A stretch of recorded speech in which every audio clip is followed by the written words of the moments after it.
मामला उत्तर प्रदेश के थाना जहानगंज क्षेत्र का है, जहां गांव निवासी 13 वर्षीय बालिका अपने परिवार के साथ घर में सो रही थी। तभी रात के लगभग 2 बजे ग्राम पंतौजा निवासी आरोपी आमिल पुत्र जुल्फिकार ने घर में घुसकर किशोरी के साथ बलात्कार करने की कोशिश की। किशोरी के शोर मचाने पर उसकी मां और भाई जाग गए और इन लोगों ने दरिंदगी करने वाले आमिल को पकड़ लिया, लेकिन आरोपी झटका देकर अपना हाथ छुड़ाकर भाग गया। सुबह आमिल के परिजन जुल्फिकार, आकिल, जाकिल व भट्टा मालिक राजू ने किशोरी की मां को रिपोर्ट लिखने पर जान से मारने की धमकी दी। वहीं पुलिस ने पीड़िता की मां की तहरीर पर पंतौजा निवासी आकिल, जाकिल, जुल्फिकार, शाकिर, रामू उर्फ कमाल व भट्टा मालिक राजू के खिलाफ धारा 376, 452, 506 पास्को एक्ट के तहत मुकदमा पंजीकृत कर लिया। जब बीती रात थाना पुलिस द्वारा किशोरी का मेडिकल कराने के लिए उसे डॉक्टर राम मनोहर लोहिया महिला अस्पताल भेजा गया। जब दुष्कर्म पीड़िता 7:30 बजे महिला पुलिसकर्मी के साथ मेडिकल कराने पहुंची, उस समय महिला डॉक्टर ममता अरुण की ड्यूटी थी, लेकिन वो मौके पर नहीं मिली। उसके बाद जब उन्हें सूचना दी गई तो उन्होंने ड्यूटी का समय पूरा होने का हवाला देते हुए CMS से दुष्कर्म पीड़िता का मेडिकल परीक्षण करने से इनकार कर दिया, जिसकी जानकारी पीड़िता के परिजनों में भोजपुर से भाजपा विधायक नागेंद्र राठौड़ को दी। उसके बाद भाजपा विधायक कुछ ही देर में महिला जिला अस्पताल लोहिया अस्पताल पहुंचे, जहां उन्होंने CMS डॉक्टर कैलाश को फोन कर मौके पर बुलाया। मौके पर ड्यूटी पर तैनात डॉक्टर कृष्णा बोस मिली। वहीं डॉक्टर ममता अरुण ने CMS और भोजपुर भाजपा विधायक के कहने के बाद भी पीड़िता का मेडिकल नहीं किया, जिसके बाद डॉक्टर कृष्णा बोस से मेडिकल कराया गया तथा महिला चिकित्सक ममता अरुण की मनमानी से विधायक काफ़ी खफा दिखे। वहीं चिकित्सक ममता अरुण का कहना था कि 8 बजे तक वह ड्यूटी पर थीं, तब तक पीड़िता मेडिकल के लिए नहीं आई थी। मामले पर जिले की विधानसभा भोजपुर से भाजपा विधायक नागेंद्र सिंह राठौड़ ने बताया कि घटना के संबंध में दुष्कर्म पीड़िता का डॉक्टर द्वारा मेडिकल परीक्षण न करने के मामले में कार्रवाई होगी।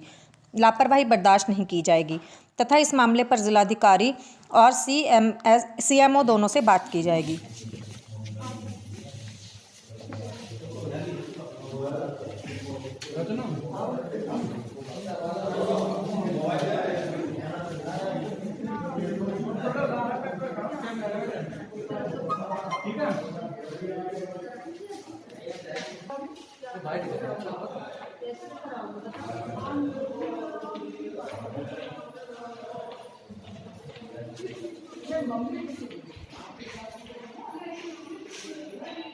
क्या घटना हुई आपकी बहन के साथ में?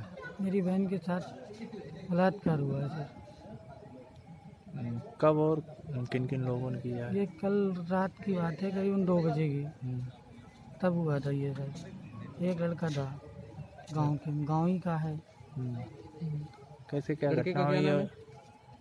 हाँ जी। लड़के का क्या नाम है? लड़के का नाम आमिर है, पिता पिता का नाम जुल्फिकार है। घटना कैसे क्या घटित हुई? बहन आपकी कहाँ थी? बहन नीचे लेटी थी, छत पे इन्होंने ईंट फेंकी तो मम्मी मतलब जग रही थी, भैया भी एक जग रहा था। तो ये देखने गई ऊपर, तो मतलब देखने गई, इन्होंने मतलब उसको गिरा लिया। मतलब वो बहन को मालूम है, जितना मतलब फिर पता है वो बता रहे हैं। और बात बाकी तो मतलब सभी उसमें ही मैटर में है।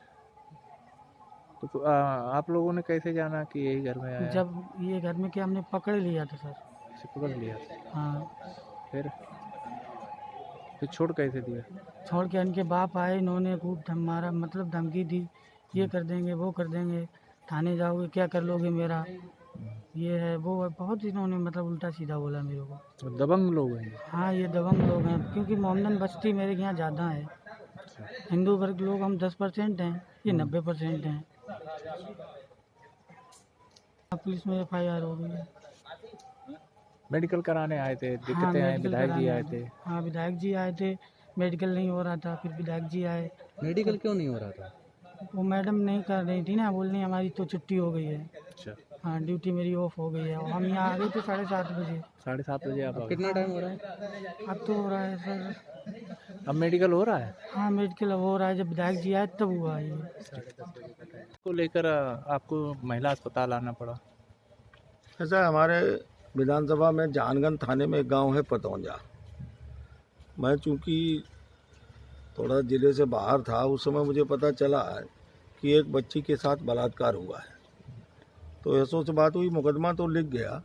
यहाँ इसलिए आना पड़ा कि यहाँ मेडिको लीगल में कुछ प्रॉब्लम आ रही थी, और जैसा कि मैं जब रास्ते में था तो मुझे बताया गया कि वो लोग अनुचित तरीके से इस पार्टी पे दबाव बनाने का प्रयास कर रहे हैं। तो मैंने कहा आप परेशान ना हो, मैं आता हूँ। फिर मैंने सीएमओ से और कप्तान साहब दोनों से बात किया, तो यहाँ महिला इंस्पेक्टर आ गई उसके लिए, और पुलिस की भी व्यवस्था कर दी गई, तथा मेडिकल में जो समस्या थी आप लोगों के सामने थी, उसका भी समाधान हो गया है। जो डॉक्टर अपने को ड्यूटी पे होना बता रही हैं, वो उस समय ड्यूटी पे नहीं थी, ये उनका स्टाफ बता रहा है, और जो लड़की के साथ महिला कांस्टेबल आई हैं वो उन्होंने भी बताया।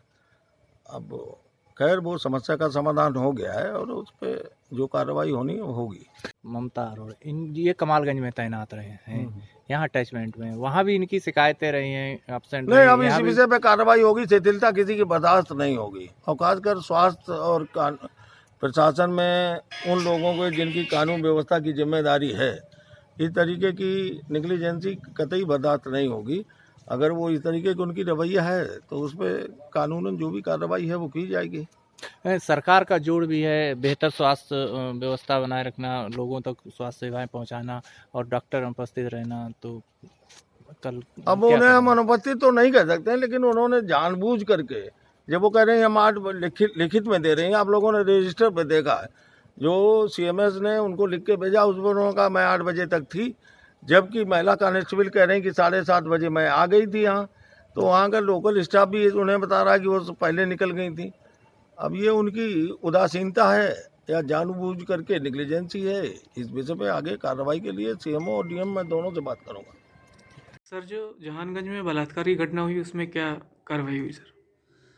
कल दिनांक 8/12/2020 को जहानगंज थाना क्षेत्र के अंतर्गत एक वादिया के द्वारा एक प्रार्थना पत्र दिया गया था, जिसके अंतर्गत उनकी जो नाबालिग लड़की जिसकी उम्र 14 साल है के साथ उन्हीं के पड़ोसी जिसका नाम आमिल जो कि 22 साल का है के साथ दुष्कर्म करने की घटना के संबंध में प्रार्थना पत्र प्राप्त हुआ था।